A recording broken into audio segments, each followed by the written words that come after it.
से अभी हमले हो रहे हैं जगह जगह, वो हमले नहीं होते। एक बार मराठों की सेना जिस प्रकार से चलती थी उस प्रकार से हिंदुओं, देखो देश की आर्मी कभी भी आपके धर्म को बचाने नहीं आएगी, आपकी अपनी हिंदुओं की आर्मी इस देश को बचाएगी। इसलिए मैंने काली सेना बनाया है और काली सैनिकों को तैयार कर रहा हूं। आने वाले समय में जितने भी विदेशी धर्म हैं, वो चाहे कोई भी धर्म हो, मैं बौद्ध धर्म की भी बात करता हूं, जो अवैदिक धर्म है वो इस धरा पे रहेगा नहीं। वैदिक धर्म के लोगों का की भूमि है, हिंदुओं की भूमि है। हिंदुओं के अलावा इस धरती पे किसी को रहने नहीं देंगे। लेकिन अभी संगठित हो रहे हैं। जिस दिन हम संगठित हो गए उस दिन युद्ध की घोषणा करेंगे और युद्ध के अलावा कोई धर्म को बचाने का तरीका नहीं है।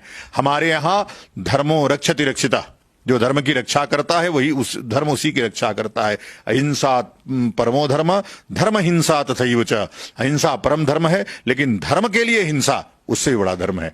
यह शिक्षा दी जाती है।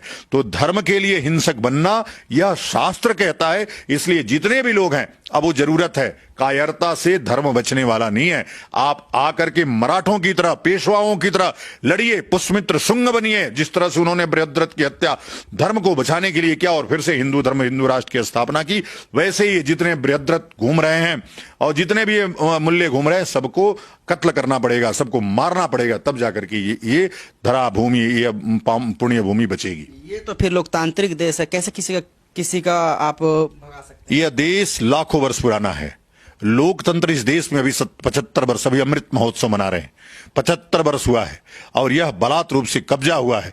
जब इस्लामिक रिपब्लिक ऑफ पाकिस्तान बना तब किसी ने नहीं कहा वहां लोकतंत्र की बात क्यों नहीं हो रही है। जब हिंदू मार मार के भगाया जा रहा है, हिंदुओं की बेटियों को रोज उठाया जा रहा है, बलात्कार किया जा रहा है, वहां लोकतंत्र नहीं है। एक ही साथ दोनों लोकतंत्र बने। उत्तराखंड में अगर देखा जाए तो सीधे तौर पर भगाया जा रहा है, कहा जा रहा है लव जिहाद, जबकि अगर उस कांड में देखे तो एक हिंदू लड़का का भी नाम है। किस में? उत्तराखंड में जो पूरा घटना घटा है उत्तरकाशी में, उसमें कहा जा रहा है जो नाबालिग लड़की के साथ घटना घटी, कभी खबरों में भी हमने देखा है कि उसमें एक हिंदू लड़का का भी नाम है, लेकिन उसको हाइड करके सिर्फ मुस्लिम होने की वजह से तमाम चीजें घट रही है। देखिए क्या है, उत्तराखंड की घटना एकदम अलग है। वो घटना आप अभी जानते नहीं है, आप यूं ही किसी से सुन करके बता रहे हैं।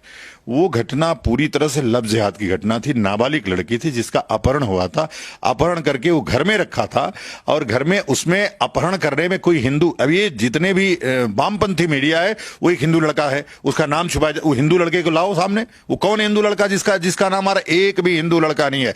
और मैं बार बार कहता हूं कि उत्तराखंड देवभूमि है, उत्तराखंड हिमालय हमारा देवालय है, हमारा मंदिर है। मैं किसी की मस्जिद में नहीं जाता तो कोई हमारे मंदिर में नहीं आए। इसलिए उत्तराखंड हिमालय हमारा देवालय है, गैर हिंदुओं का प्रवेश उसमें वर्जित रहेगा। हमने पुरोला से शुरू किया है, अब हम पूरे हिमालय को देवालय बनाएंगे। किसी एक भी गैर हिंदू, जब मैं बोलता हूं तो उसमें बौद्ध भी आते हैं, उसमें ईसाई भी आते हैं और उसमें